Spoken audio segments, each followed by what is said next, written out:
The I is nothing more than an organization, a material, existential convergence of the emotional body, perception, and thought, which together form consciousness. It is this awareness of thought's power that creates the I. It's what makes you say, I wish to exist, and it's why you say, I feel, I think, I perceive, I am conscious.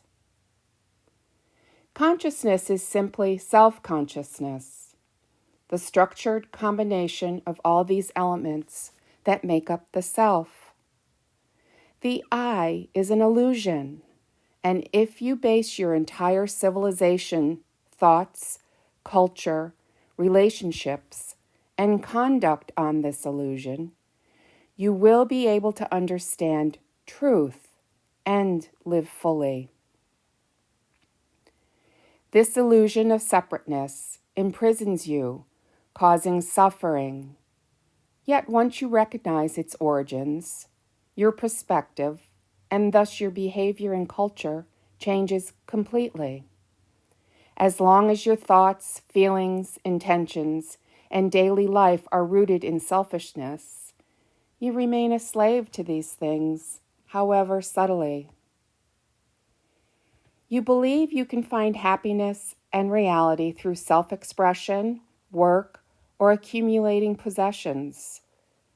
But reality cannot be realized through collective pursuits or external liberators.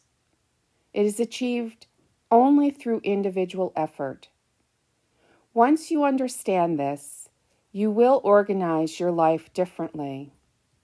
Until now, you've sought truth collectively while maintaining individuality.